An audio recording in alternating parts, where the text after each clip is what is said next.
Magkasama, magkasangka. Doble paglilingkod ng tamang balita at tamang impormasyon. Dapat talaga nakatandem na to. Makinig ng live sa DWIZ.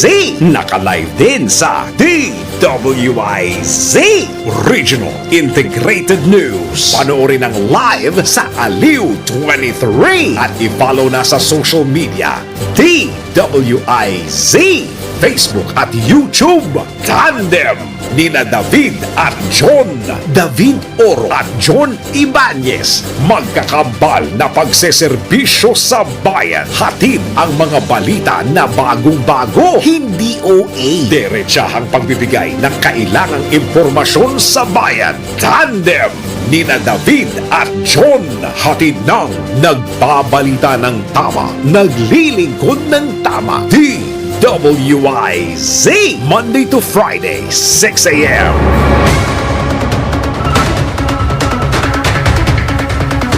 Muli balikan natin ang ulo ng mga balita sa inyo pa nag-iisang Tandem. Tandem!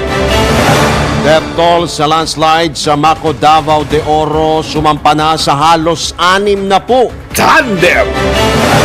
Tubig sa ilang dam sa Luzon, patuloy na nababawasan bunsod ng El Nino. Tandem! Economic Chacha muling raratyadahin ng Senado ngayong araw. Tandem! Voters registration aarangkada muli, RAP o Register Anywhere program ikinasana ng COMELEC. Tandem! 2 araw bago ang Valentine's Day, presyo ng bulaklak tumaas pa. Tandem! Sa balitang pangkalakalan, kita ng mga bangko sa bansa noong 2023 tumaas. Tandem! Kita naman sa ibaing dagat, mga bata sa Sudan na may meligrong mamatay dahil sa malnutrisyon sa gitna na nagpapatuloy na digmaan. Tandem! Sa balitang showbiz, engagement ni Bea Alonso at Dominic Roque tinuldukan na. Tandem! At sa balitang sports, ang tabayana ng Sports News ni Tandem, Anthony Suntay. Tandem! Sa oras na 5 sandali makalipas ang ikapito ng morning, sa ngalan pa rin po ni Tandem David Oro at John Ibanez, kami po niyo makakasama, Drew Nasino. Ako naman po ang inyong lingkod, Judith Estrada Larino. Tandem! Sa detalye nga ng mga balita, tumaas pa ang bilang na nasawi sa naganap na landslide sa bayan ng Maco, Davao de Oro. Ayon kay Davao de Oro 2nd District Representative Peter Gonzaga, sumampa na sa 58 ang bilang ng na-recover na mga bangkay. Habang nasa 6 na po ang mga nawawala. Abot naman sa 32 ang nakaligtas. Kabilang na po dyan ang 3 taong gulang na batang babae na na-recover noong Biyernes. Tandem! Samantala, bumaba pa ang level ng tubig sa Angat Dam, gayon din ang 7 reservoir sa Luzon, bunsod ng epekto ng El Nino phenomenon sa bansa. Ayon sa Pag-asa, umaabot na lamang sa 209.10 meters ang antas ng tubig sa Angat Dam, habang pumapalo naman sa 77.70 meters ang level ng tubig sa La Mesa Dam. Nakapagtala rin ang pagbaba ng level ng tubig sa San Roque Dam, Pantabangan Dam, Caliraya Dam, Ambuklaw at Binga Dam. Inaasahan namang mas bababa pa ang water level sa nabanggit na dam dahil sa kawalan ng tubig ulan, bunsod ng tumitinding epekto ng El Nino phenomenon. Tandem! Sa iba pang paksa ng mga balita, nakatakda ng isagawa ng Senate Subcommittee on Constitutional Amendments at Revision of Codes ang ikalawang sigwada ng pagdinig para sa resolution of both houses number 6 na layuning amyenda ng ilang economic provisions ng 1987 Constitution. Partikular ang public utilities at sektor ng edukasyon at industriya ng advertising. Umaasa si Senator Francis Escudero na magiging mahinahon ang lahat at ang proseso ay maaaring magpatuloy ng may respeto sa kapwa mga mababatas. Ito'y habang nagpapatuloy ang isang panel ng Senado sa ikalawang pagdinig sa mga hakbang na amyendahan ang mga probisyon sa ekonomiya ng konstitusyon. Sinabi rin ni Escudero na sinimulan na ng Kamara ang pagtalakay sa RB 86 bilang bahagi ng proseso. Tandem! Sa ibang balita, aarangkada muli ngayong araw na ito, Pebrero 12, ang voters registration na magtatagal hanggang September 30. Ayon kay Comelec spokesperson Attorney John Rex Laudianco, mas pinadali na ang rehistro o pagpaparehistro kung saan maaari na lamang i-download at sagutan ang application form sa kanilang website na www.comelec.gov.ph bago magtungo sa kanilang mga tanggapan o dito sa ilang mga malalaking malls. Pinayuhan naman ng opisyal ang mga magpaparehistro na magdala ng valid government identification cards tulad ng passport, national ID, UMID ID, NBI clearance, driver's license, PRC ID o kaya naman ay senior citizen ID. Habang maaari namang ipakita ng mga estudyante ang kanilang school ID o library card basta't may pirma lamang ng school authorities. Tandem! Samantala, dumoble pa ang itinaas ng presyo ng mga bulaklak sa ilang pamilyan sa Metro Manila ilang araw bago ang Pebrero 14 o Valentine's Day. Ayon sa mga vendor, ito dahil tumaas din ang kanilang puhunan, bunsod nga ng pagtaas ng presyo ng kanilang mga supplier na nagmumula po yan sa Benguet o kay sa Baguio. Batay sa ulat, mabot na sa 1,500 pesos ang presyo ng isang dosenang red roses mula sa dating 700 sa Farmers Garden sa Araneta City, Cubao sa Quezon City po yan. Nagkakalaga naman ng 1,000 piso mula sa dating 500 piso ang kalating dosena ng pulang rosas. Habang nasa 2,000 piso ang special bouquet na dating 1,000 pesos lamang. Binebenta naman ng 3 sunflowers, 3 piraso lamang po yan sa halagang 2,000 piso na dating 1,300 pesos lamang. Bagaman kapansin-pansin na hindi pa gaanong marami ang mga dumarayo sa Dangwa sa may Sampaloc, Maynila po yan, inaasahan ng mga nagtitinda na darag sa mga mamimili ngayon po, actually ngayon pa lang habang papalapit ang araw ng mga puso. Tandem!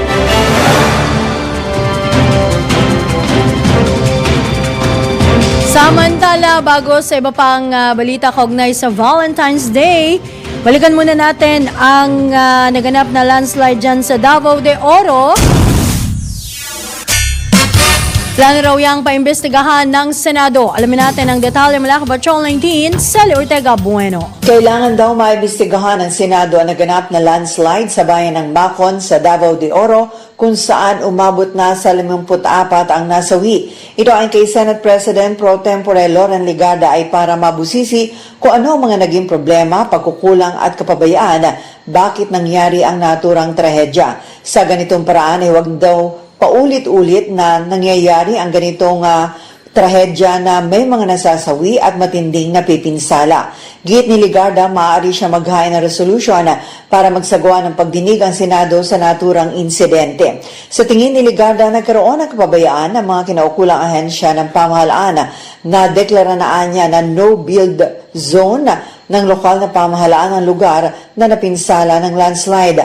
Batayan niya sa geohazard mapping, prone talaga sa landslide ang lugar dahil sa malambot ang lupa dahil may mga nagmimina kahit wala dapat istruktura o mga bahay na nakatayo doon.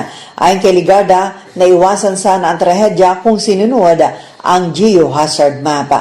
Ito sa Patrol 19, Sally Ortega Bueno para sa DWIZ, nagbabalita ng tama, naglilingkod ng tama. Tandem! Search and rescue efforts naman sa mga landslide victim, dyan po yan sa Maco, Davao de Oro, pinaigting na ng Philippine Army. Detalye naman buhat kay Patrol 17, Jopel Peleño. Mas pinaigting ng 2 Light Urban Search and Rescue o USAR teams na mula sa 525th Engineer Combat Battalion ng 51st Engineer Brigade ang paghahanap sa mga nawawalang individual sa Barangay Masara, Davao de Oro. Ayon sa Philippine Army, kailangang madaliin ang isinasagawang rescue efforts ng pamahalaan upang masagipan ng buhay ang mga natrap na biktima matapos na gumuho ang lupa sa isang mining community sa Barangay Masara. Pinuri naman ng liderato ng Philippine Army ang dedikasyon at pagsisikap ng mga sundalo at mga rescuer na masagip ang mga nawawalang individual. Kinilala din ng Army leadership ang milagrong pagkakasagip sa batang babae mula sa landslide debris sa lugar. Ito si Patrol 17 Chopel Peleño. Para sa impilang may tanong lakas, DWIZ nagbabalita ng tama, naglilingkod ng tama. Kapag may bagong balita, naka-on air, agad-agad, DWIZ Patrol Report!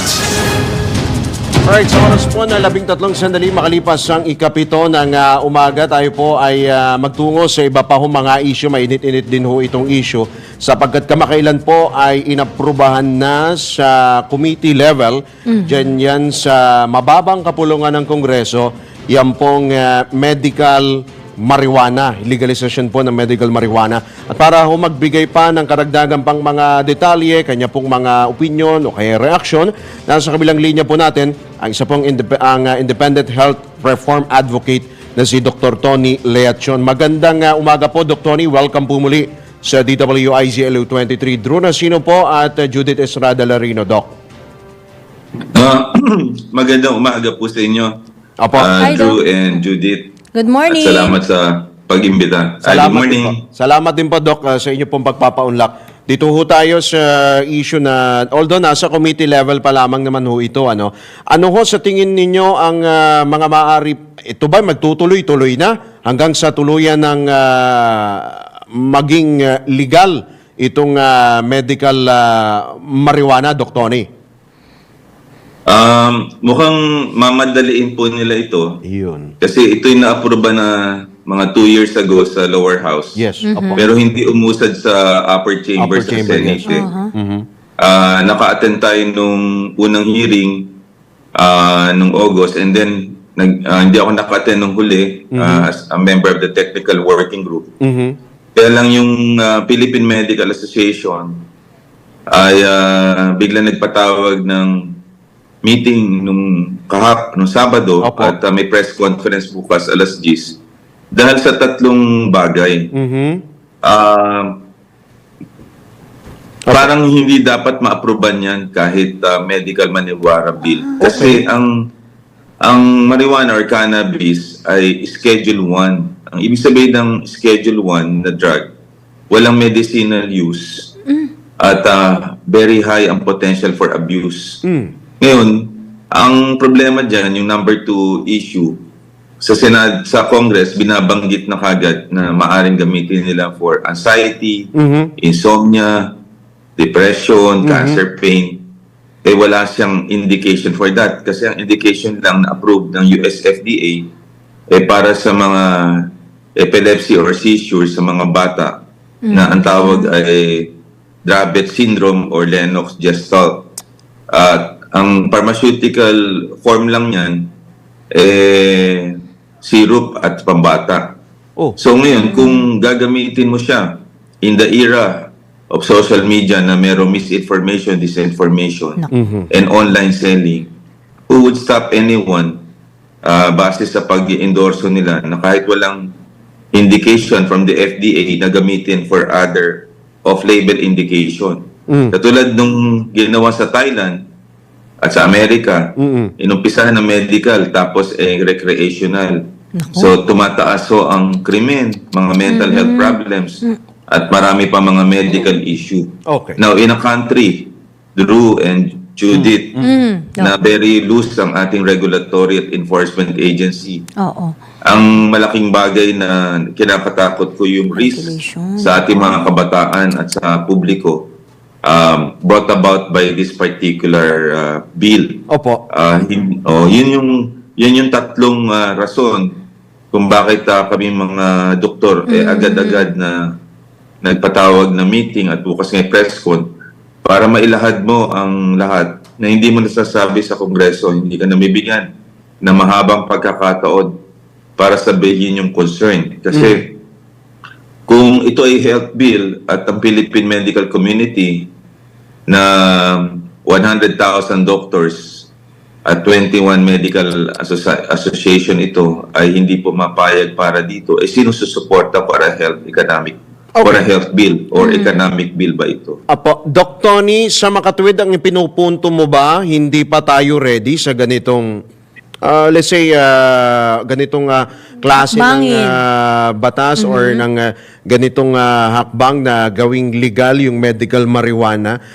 Natalakay din ba yung magkakaroon ba ng regulatory body para kumbaga ma-regulate natin yung paggamit Matutukan. Kasi, kung talaga medical lang for medical purpose, alisin natin yung sa recreational purposes, dapat merong regulatory body, magkaroon ng regulatory body kung anumang ahensya ang magre-regulate niyan o magtatayo pa tayo ng panibagong ganyang ahensya. Well, magtatayo daw sila ng ahensya, yung Medical Cannabis Office sa Department of Health. Kaya lang redundant ito, Drew, Judy. Opo, oo. Kasi meron ka ng FDA. Okay. Lahat kasi ng produkto natin, pinapa-aproban natin sa FDA natin, Food and FDA. Drug Administration. Right, oo. Yung efficacy and quality. Ngayon, ang Department of Health, sa dami ng ginagawa nila, may intindi ba nila yon? Number one. Number two, wala naman kakayanan ang ating Department of Health for drug development. At ang pangatlong rason, magagamit ngayon ito na marami. Kasi ngayon, pagka na-aproba na yung medical cannabis, magkakaroon ng perception ang mga tao, oy, pwede na. So baka doon sa binabanggit nila na wide indications na walang US FDA approval or ating approval na dapat FDA lang nag-approve ay kumagamit doon. Alam naman natin ang marijuana ginagamit yan sa mga mental health. Yung parasite actor nga, bago siya nag-suicide, nag-marijuana siya at nag-alcohol. So kunyari, itong liquid form na to ng pharmaceutical lumabas, yung sinasabi ni Drew. Kasi dapat yan from the customs, dadali mo sa hospital at hindi usual prescription siya. Hindi siya S2, S3 siya. Ini-issue lang siya ng mga anesthesiologists nga lang in the hospital kasi yellow pad ito Oo. So, para sa maging medical cannabis, kailangan mo natanggalin mo siya sa PDEA or dangerous drug. Kasi ngayon, pag nahulihan kasi ng marijuana, ikukulong ka at may multa ka. Tama. So, tatanggalin mo. So, pag tinanggal mo niyan, you open the floodgates for its use. Kasi binawal mo, tinanggal mo na siya sa Schedule 1 Ang Schedule 1, yun yung pinakamalupit na classification So, yun ang danger kaya ayaw natin pa-aproban. Kasi, kaya gusto nilang i-repeal ang Republic Act 9165 kasi naka-involved doon na ang marijuana ay isang dangerous drug. So, once na sa isang maliit na indication mo ginamit, tapos ginamit in a wider distribution, not intended for its real use. Ang laking problema yan sa Pilipinas. Baka maging Colombia tayo sa Southeast Asia. Kasi magiging distributor tayo to other countries. At saka, yung preparation ng pharmaceutical form na Epidiolex, napaka-maliit lang na merkado, entrepreneurial kasi yung Pilipino Malay mo, i-genericize siya.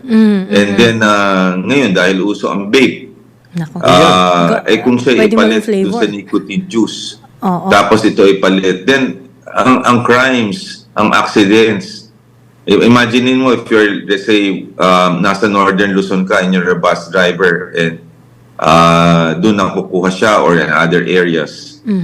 Look at the possibility na pwede mangyari sa atin. Kung siya bunga, cocaine, or even fentanyl, hindi natin makontrol. Ito pa kayang a-approban mo for medical cannabis. These are, far-reaching implications kaya dinidiscuss natin ito para sa safety ng ating mga Pilipino. Oo. So, Doc, talagang sa pagpapaliwanag nyo, napakalawak, napakarami ng mga negative implications nitong posibleng pagpasa nitong medical, itself, yung medical cannabis, Anyway, ano ho ba yung mga nakausap nyo na rin ho ba? Nagkaroon na ho kayo ng dagdag pang pagkakataon para maipaliwanag pa ito dun sa mga mambabatas, particular ho dun sa mga nagsusulong nitong medical cannabis bill? Because sabi nyo kanina, no? Sa mga reports natin, 2 years ago pa o matagal nang naipasa itong Mukhang mamadaliin daw ngayon. mamadaliin ngayon, pero hindi natin alam ang magiging tugon ng Senado, di ba? Yan, sa Senate. Oo, sa Senate Right. pa. Talo-talo. Naka-attend tayo nung hearing sa lower house at least sa Senate din. Si Senator Win Gatchalian, Senator Binay, Senator Pia Cayetano. Ay tumutol dito. Meron silang high level of reservation. Ito ay December 2022. Opo. Nagpatawag na meeting si Senator Robin Hood Padilla. At ito yung mga tinanong ng mga senador, whether may kahandaan ang kapulisan, PDEA, Dangerous Drug Report, para habulin ito just in case. Hindi Yes. sila handa. Kasi nga, Naku. ultimo siya bunga na bawal hindi nila masawata ito pang aprobado. Opo. So these are burning issues na The dapat consequences, yes. Oo, yung consequence nito. Kasi sa maliit nating paghahangad, sorry I don't want to be naive about this Yes. Ang entry point lang maliit na medical cannabis, pero ang economic factor nito ang pag-uusapan. Kasi doon sa technical working group, pinag-uusapan na for export tayo So therefore, hindi siya health bill, kung hindi economic bill. Economic bill siya. Oo, economic bill siya.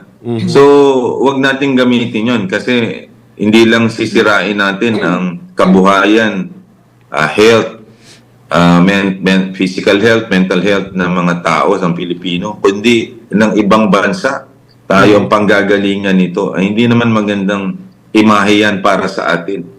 Na gagamitin natin ng batas in order to hurt the public. First, do no harm. Kung Philippine Medical Association na 100,000 doktor ang nire-represent 21 medical societies ay hindi pumapayag para dito, sino pang papayag? Yun ang point na magpiprescribe nito Kami yun Yes. Paano yun? Mga doctors, Mga you're the doktor, experts, opo. Dok Oh. 'Di ba? So parang lumalabas dito, kumbaga maliit na medical help sakaling matuloy nga yan, pero versus yung negative na napakalawak ng negative implications nga na binabanggit nyo, Doc, no? Lalo na yung particular doon yung pang-aabuso. Yung hindi pag-abuso dun sa Pag-abuso. paggamit ng medical marijuana o medical ay ng marijuana mismo, no, whether it's medical or lalo na kung sa Opo. ibang bahagi pa.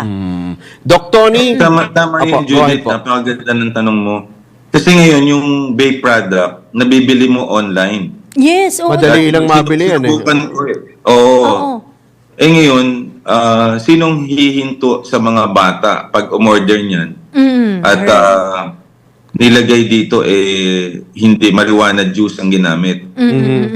Oo, yun ang problema natin ang daming mga suicide tayo sa Amerika na marijuana ang content, pinagalo-halo sa alak, fentanyl, Opo. cocaine. Oo. Ang latest nga, yung apo ni Robert De Niro, na 19 years old lang. Yung isa, yung Parasite actor nga, na nag-marijuana muna, nag-alcohol, bago siya nag-carbon monoxide poisoning. So what I'm saying, sa mga nakikinig ngayon, tayo ay doktor and matagal na rin naman tayong doktor, more than 30 years. Ngayon lang ako nakakita ng bill na tayo ay nagpapalabas ng gamot na maliit ang pangangailangan. Tapos ang laki ng risk na Yan. i-involve natin. Right. Hindi balance. Samantalang bigger problems to solve. Yeah. Implementation ng universal healthcare, paggagawa Yes, ng number mga one yan. hospital. Yan, mabigat yan. Yung surge ng heart attack, stroke, cancer, at saka dialysis. Okay. PhilHealth issues na hindi natin Of course, ma-resolve. yes. So, I think dapat doon tayo tumingin sa bigger picture na mas magbe-benepisyo ang taong bayan at hindi natin unahin na may potential makasakit tayo just in case itong bill na ito ay Yes, lumabas. oo. These are important questions that we need to answer. Okay. At singit ko lang, Doc, ano, hindi lang naman siguro yung marijuana ang pwedeng gamot sa mga epileptic, 'di ba? Lalong-lalo na. Meron pa rin May mga gamot na iba pa. Ibang mga pag-aaral Oo, na na hindi aside from maaabuso. marijuana. Oo, 'di ba? Merong mga gamot na pwede tayong magamit. Yun Hindi naman. naman marijuana lang eh. Ang binabanggit nila during the hearing, Opo. pwedeng gamitin daw sa anxiety, depression, Naku sleep po. disorders, cancer pain. Hindi pa aprobado yan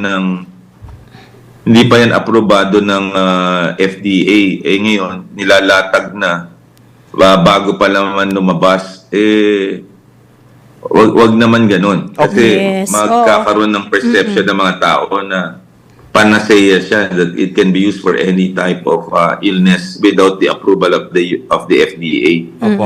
So, yun yung mga bagay-bagay na gusto nating sabihin. At meron na naman compassionate use for this. Merong batas tayo nagpo-provide. Kung kailangan mo ng medical marijuana, pwede mo siyang i-import at ibigay doon sa pasyente yun.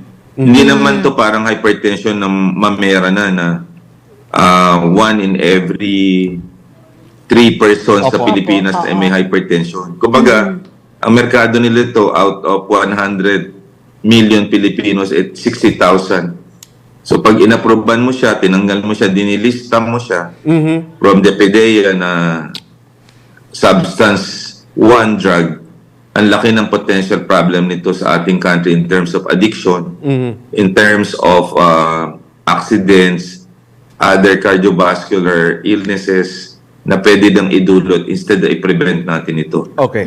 Yan yun ng mga bagay na gusto nating sabihin na nagwo-worry kami kaya kami napatayo kagad at nagpapatawag kami ng meeting tomorrow sa PMA office with all the medical societies para mailahad namin lahat na pwedeng sabihin na hindi natin nasasabi dahil alam naman natin sa mga ganitong meeting sa Kongreso or even sa Senate, curtailed yung time mo and you're not being allowed to speak up. Opo. Doc Tony, sa tono ho ng inyo pong ipinupunto ay mas gusto po ninyo ng mas malawak pang pag-aaral, mas malalim pang pag-aaral, Doc Tony.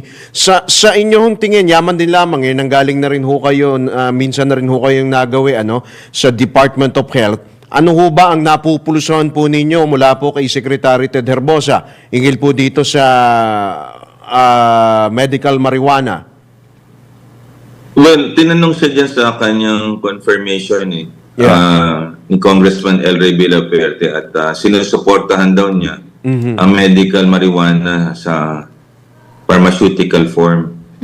Pero yun nga, ang ina-explain ko, pag inaproban mo yung medical marijuana, i-delist mo siya sa PDEA. Dapat. May batas tayo, Republic Act 9165, na ang marijuana ay kabilang doon sa mga pinagbabawal na Prohibited. gamot. Dangerous drugs. Instead ng Department of Health, maging vanguard or a fortress for public health at general public ang iyong sinusulong, aaproban mo ang isang produkto na no medicinal use except for one, tapos very high potential for abuse and harm, hindi naman dapat gawin yun. Kasi meron na namang ahensya na hindi ka na kailangan magtayo pa ng MCO or Medical Cannabis Office kasi meron kang FDA, Food and Drug Regulation, na pwede nila dong isubmit ang kanilang clinical trials at researches para malaman kung efficacious ba, ito ba ay safe, mataas ang kalidad ba. Tapos sila rin ang magbibigay ng regulation, policies, para wala kang leakage nito from the doctor to the patient at nakalista. Yun, ganun sistema sana. Pero nung ginawa yan sa Amerika at sa Thailand, iba nangyari. Hindi sa medicinal na nagawa Kumbaga, parang Trojan horse lang siya and then ginamit na siya for recreational. Yan yung danger natin. And we don't want to have that kind of image Of course. na maging wild west ang Pilipinas Yes, because of this. Si Doc Tony, baka meron ho kayong mga paalala, mga payo o babala. May apila pa kayo? Baka may apela pa ho kayo. Kasi Doc, sa mga kongresista pa. mukhang raratsadahin ito ng mga kongresista.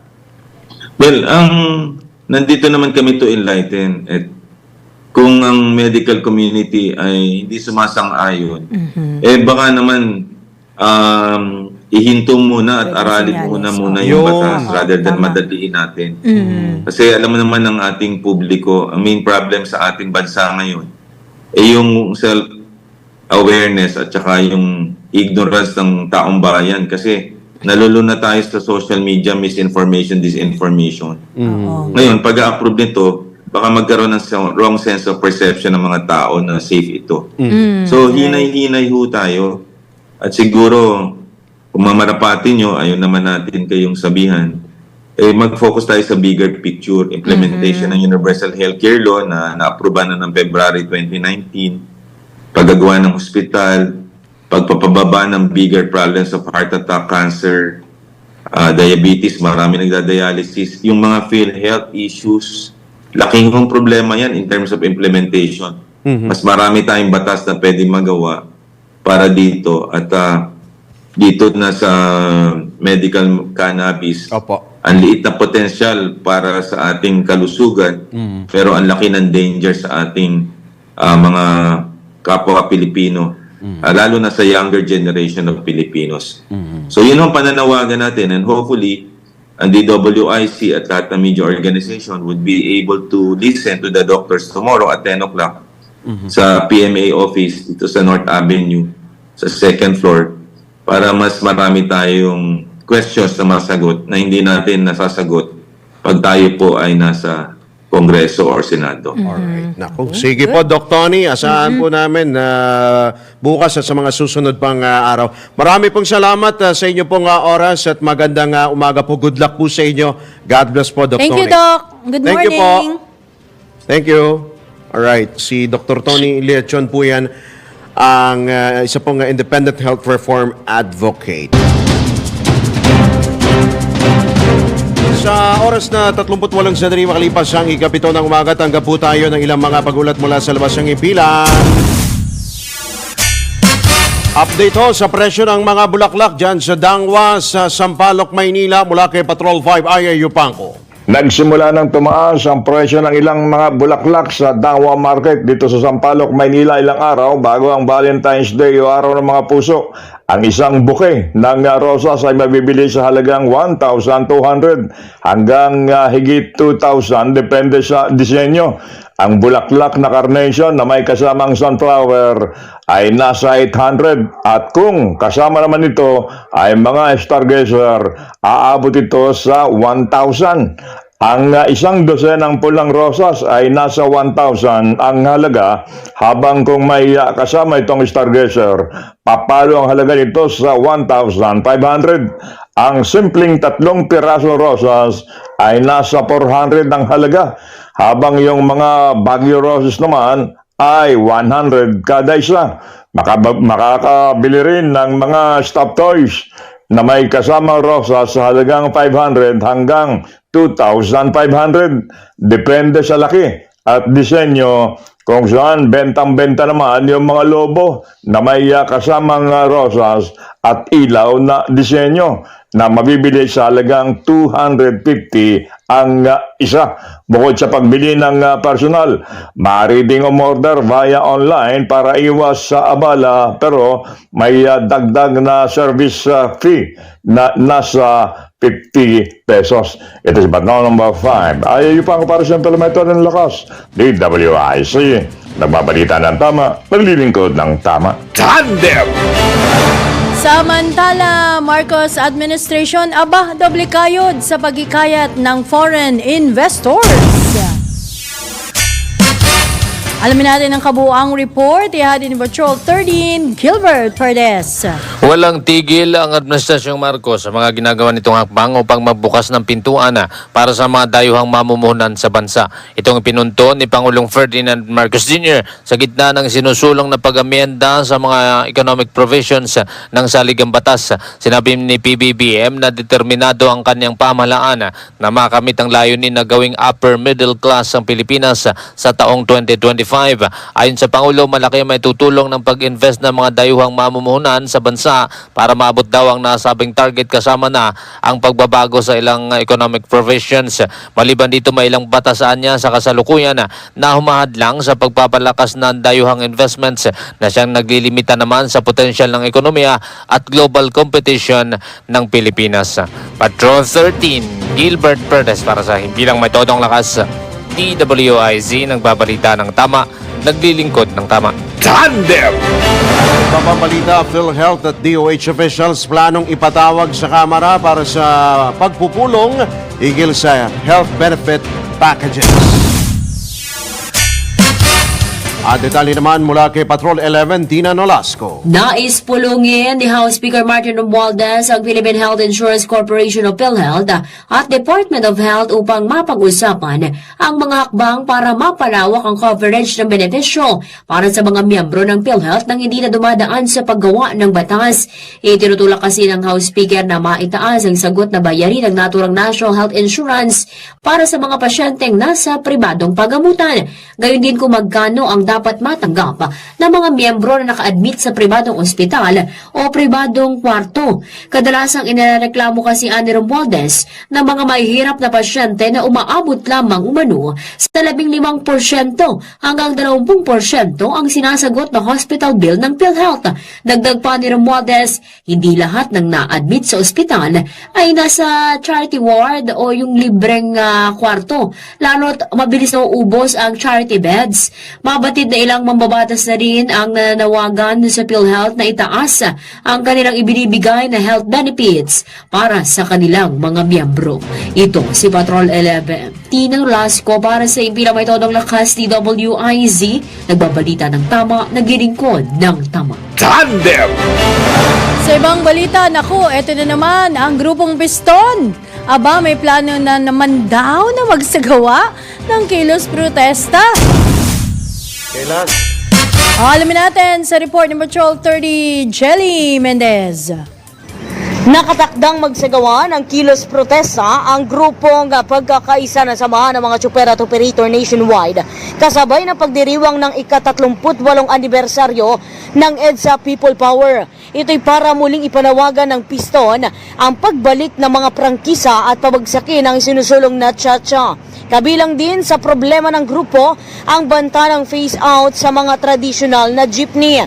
Layon ng grupo na pigilan ng pamahalaan na makapag-operate ang mga dayuhang kumpanya sa ilalim ng Public Utility Vehicle Modernization Program. Nanawagan sa publiko ang Piston na patuloy na suportahan at makiisa sa kanilang laban na ibalik ang mga individual na prangkisa, kontrolin ang mga dayuhan at irespeto ang karapatan ng mga tsuper at operator sa bansa. Ito si Patrol 30 Jelly Mendez nag-uulat para sa Himpilang May Todong Lakas sa DWIZ. Nagbabalita ng tama, naglilingkod ng tama. Tandem! Sa iba pang balita, tulong sa film industry tiniyak ni First Lady Liza Araneta Marcos. Nagbabalik si Patrol 13, Gilbert Perdes. Nakahanda ang tanggapan ni First Lady Liza Araneta Marcos na magbigay ng tulong sa mga nasa industriya ng pelikula. Itong binigyan din ng unang ginang matapos mga ipagpulong sa mga miyembro ng industriya ng pinilakang tabing. Kasama naman sa pulong ng unang ginang ang chairman at chief executive officer ng Film Development Council of the Philippines na si Tirso Cruz III. Nabatid na dumalo rin ang aktor na si Dingdong Dantes na miyembro naman ng Board of Trustees ng MOEL Fund, isang organisasyon na nagbibigay ng tulong sa mga manggagawa sa pelikula sa mga panahon ng pangailangan. Maging si DILG Secretary Benhur Abalos ay dumalo rin sa nasabing pagpupulong. Patrol 13, Gilbert Perdes para sa Himpilang May Todong Lakas, DWIZ, nagbabalita ng tama, naglilingkod ng tama. Kapag may bagong balita, naka-on air, agad-agad, DWIZ Patrol Report! Salamat sa ating po mga IZ Patrol Reporters. Muli po magbabalik ang inyong pa nag-iisang tandem. Makalipas lamang ang ilang mga paalala mula po sa ating mga proud sponsors. Oras, 15 minuto bago sumapit ang ganap na alas 8. Tandem! Ang lemongrass na napatunayang nakakababa ng blood pressure, luyang dilaw na nakakaalis ng insomnia at bad cholesterol, ampalaya na mabisa sa diabetes at malunggay na puno ng mga bitamina at mineral. Lahat ng ito at iba pang natural antioxidants pinagsama sa Herbalaya Food Supplement. Alagaan at proteksyonan ng katawan. Mag-Herbalaya Food Supplement araw-araw. Herbalaya Food Supplement, ang 5-in-1 immunity booster. Herbalaya, mabibili sa inyong mga suking butika. Mahalagang paalala, ang produktong ito ay hindi gamot at hindi dapat gamiting panggamot sa anumang uri ng sakit. Narito na ang Filipino Mirror, ang unang tabloid sa negosyo. Nagtatampok ng mga eksklusibong balita at impormasyon ng pagtatagumpay sa negosyo. Ang tabloid na nagbibigay ng gabay at inspirasyon sa pag-unlad at pag-asenso. Filipino Mirror, naglalaman ng mga nagbabagang balita, napapanahong issue, may init na opinyon at komentaryo. Filipino Mirror, ang unang tabloid sa negosyo. Pinarangalan ng Gawat ng Lao bilang natatanging pahayagan sa 3 magkakasunod na taon at marami pang pagkilala. Kaya bumili na at magbasa ng Filipino Mirror ng umasenso sa pagnenegosyo.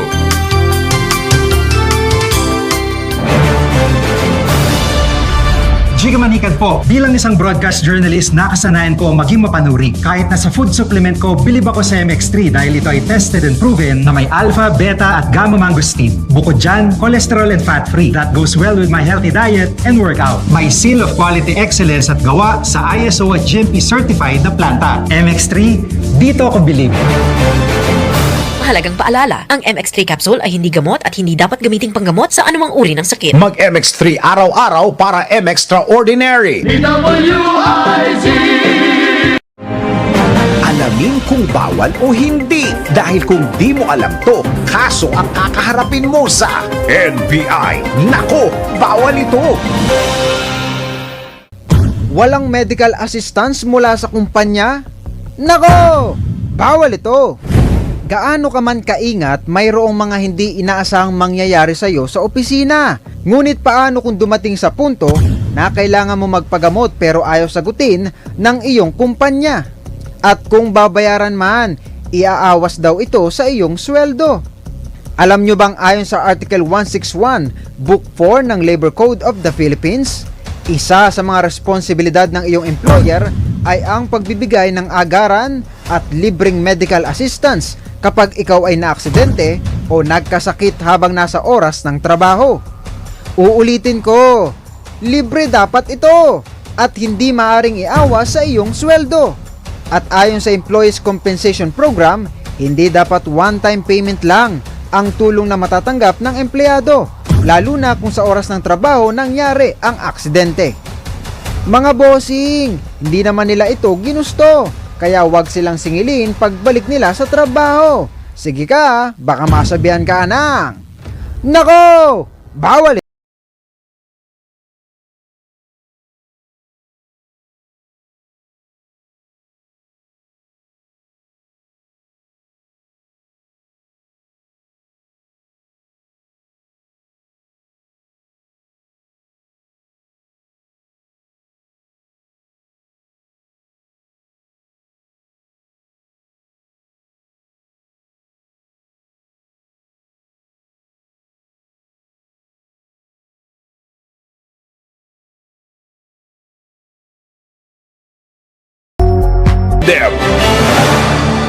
Updates at inside stories sa iba't ibang sports. Ito ang Real Sports ni Anthony Suntay. Mahilig ka ba sa sports betting habang nanonood ng laro? Narito ang Arena Plus. Manalo at manood ng live kahit saan. May libreng 50 pesos bonus pa sa unang pag-register. Arena Plus, ang official sportsbook partner ng FIBA Basketball World Cup 2023. Kasama pa ang astig sa court na si Jordan Clarkson as official endorser ng Arena Plus. Sa Arena Plus, astig sa sports. Keep it fun.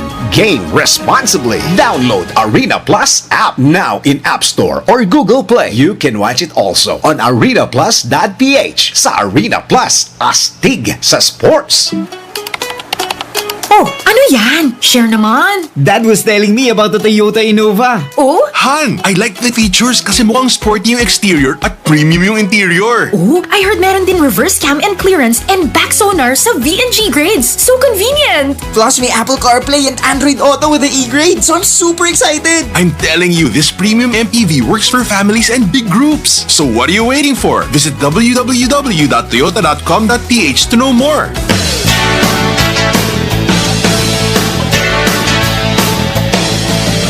Magandang umaga! Bida si Jericho Cruz kahapon para sa San Miguel Beer at lamang na sila ulit sa PBA Commissioner's Cup Finals nang tinalo nila ang Magnolia 108-98 sa Smart Araneta Coliseum. Nagtapos si Cruz ng playoff career high 30 points dahil sa kanyang 8 of 14 shooting galing sa 3 at lamang ng Beermen 3-2 pagkatapos matalo sa Game 3 at 4. Susubukan ng Beermen makuha ang kanilang 29th PBA Championship sa darating na Miyerkules sa Game 6, dun pa din sa Big Dome. Simon Enciso tumulong sa kanyang 15 points sa 5-3 sa kanyang unang makasama sa starting unit ni Coach George Gallant. Ang sabi ni Coach George pagkatapos ng laban, "We were just composed in the fourth quarter when they made a run. We made certain mistakes, but we just made up for it. As what I always say, we forget our mistakes and think of the next play," which the players did. Benny Boatwright may 21 points, 6 rebounds at 4 assists, habang si Jomar Fardo kumana din kahit meron siyang isang calf injury sa kanyang 18 points at 15 rebounds. Para sa Real Sports, ito po, si Anthony Suntay. Sa wakas, nandito na ang pinakaabangang Paskong panalo ng Clean Fuel. Gas up worth 1,000 pesos of fuel products, single or accumulated receipt, and get a chance to win a brand new Toyota Raze, Vespa motorcycle, 1-year free fuel, and many more. But wait, there's more! Sa kada karga tuwing Sunday, simula ng promo, may Sunday double your raffle entry ka pa. Kaya mag-download na ng bagong Clean Fuel Rewards app. Dahil sa bawat karga mo, siguradong panalo ka. Promo period, November 10, 2023 to Feb 22, 2024. Per DTI Fairtrade Permit Number, FTB 179864, Series of 2024. Mula sa Photon, ang malakas at dumadagundong na Photon Thunder Pickup. Mapapalingon ka sa tikas at porma. Photon Thunder Pickup, malakas na, matipid pa. May reverse camera, touchscreen infotainment at electronic parking brake, leather seats at alloy wheels. Ang starting SRP ay 980,000 pesos only. Punta na sa pinakamalapit na Photon dealership o mag-message sa Photon Philippines Facebook page para sa iba pang detalye. Photon Motor Philippines, 16 years of empowering the Filipino business. Mukhang kailangan ko na naman palitan ng bubong ko, pare. Mag-iisang taon pa lang yan. May tulo na kagad. Ay, bossing! Baka naman kasi hindi matibay yung ginamit nyo. Dapat ang gamitin mo ay Cherry Loom, ang yerong aluminum. Basta yero, Cherry Loom. Tibay protektado sa pangmatagalang yero. Real Sports ni Anthony Suntay sa DWIZ 882. Tandem! Balitang pangkalakalan. Tumaas ang kita ng mga bangko sa bansa. Batay sa datos ng Bangko Sentral ng Pilipinas, umabot sa 354.9 billion pesos ang net profit ng mga bangko noong nakaraang taon. Mas mataas ito ng 14.45% kumpara sa 310.1 billion pesos na kinita ng mga bangko noong 2022. Ipinaliwanag naman ng BSP na ito'y dahil sa mataas na kita ng mga nabanggit na industriya sa interest rate po na umabot sa 906.8 billion pesos noong isang taon. Mas mataas ito ng 20.17% kumpara sa 754.69 billion pesos noong 2022. Tandem! Mga balitang dapat alam mo kahit sa labas ng bansa. DWIZ Balita sa Ibang Bansa. Ibinabala ng UNICEF, United Nations International Children's Emergency Fund na halos 700 mga bata ang makakaranas ng malnutrisyon sa bansang Sudan. Ito'y dahil sa nagpapatuloy na kaguluhan sa gitna ng Sudanese government, gayon din ng paramilitary rapid support forces. Ibinunyag ni UNICEF spokesperson James Elder na maaring kapitan ang mga bata ng severe acute malnutrition kung saan pwede itong ikasawi ang iba pang sakit gaya ng cholera at malaria. Nabatid na nasa 10 buwan na ang nasabing digmaan na nagdudulot ng perwisyo sa infrastruktura at pagkawala ng tahanan ng milyon katao. Inamin ng UNICEF na hindi nila kakayaning suportahan ang lahat ng mga apektadong bata, kaya nangangamba silang magdulot ito ng pagkamatay ng ilang libong mga bata pa. Dahil dito nanawagan ng UNICEF ng international support, particular na ang tinatayang $840 million upang may pagpatuloy ang tulong sa 7.5 Sudanese children. Tandem! Ito na ang latest, bagong-bago, fresh na fresh, DWIZ Showbiz News. Binasag na ni Bea Alonzo at Dominic Roque ang ulat tingil sa kanila umanong hiwalayan. Sa ibinahaging Instagram post ng ni Bea, sinabi nito na hindi naging madali ang kanilang desisyon na iatras o hindi ituloy ang kanilang kasal. Nais din sana ni Bea at Dom na pag-isipan at ipagdasal ang relasyon, pero marami na ang lumabas ho na mga espekulasyon at insulto sa kanila. Kasunod nito, nanawagan naman sa publiko si Bea na tigilan na ang pambabash at hiniling na bigyan sila ng privacy sa gitna ng kanila umanong naunsyaming engagement. Pero ang sinasabi ho dito ni Bea, yung engagement, sabi niya, quote and unquote, after much thought, consideration, and care, we have mutually decided to amicably end our engagement. Yet, the relationships, yun po ang ano. It's an open-ended statement kasi. Dahil marami Pwede pa silang magkabalikan. Yes. Ito pa nga sabi niya, quote and unquote, unfortunately, some even confirmed our breakup without our consent. Ay, pakailamero kayo. Created ridiculous stories that had no basis and were utterly false. So we felt the need to share this announcement with great sadness for our peace of mind and our families. Sa makatwid, yung engagement lang. Pero yung relasyon, yun nga, siguro baka may kasunod. Ayusin pa nila. Ayusin pa nila. Ay naman, oh. Diba? Mali mo magkaroon ng second engagement. Second engagement. Tinuloy nga ituloy. nila. Hindi natuloy yung engagement na una, pero may inaayos pa sa relasyon nila. Kasi merong ganon, may mga instances na inatras mo na engagement. Oo, kasi ayusin, ipapatch, yung patch things up. Ika nga, no? Diba? You have to sort things out. Yes. Diba? Para... Pero may nagtatanong, ilang milyon na daw ang nagastos dun sa mga paunang preparations. Mababalik daw kaya yung kay Bea? Ay, kila Bea, oo. Alamin natin, malalaman na. O, pondonan muna nila yun. Pwede. Full pa tayo, no? Hindi kaya may nagtanong din. Drew, no? Hindi kaya si Popoy and Basha na daw kaya? Ha?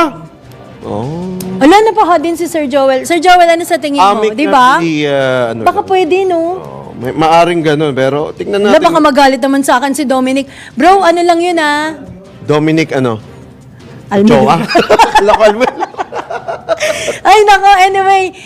Basta antabayanan po natin yung mga update. Iwan na natin sila dyan sa kanilang pribadong buhay. Tama nga naman.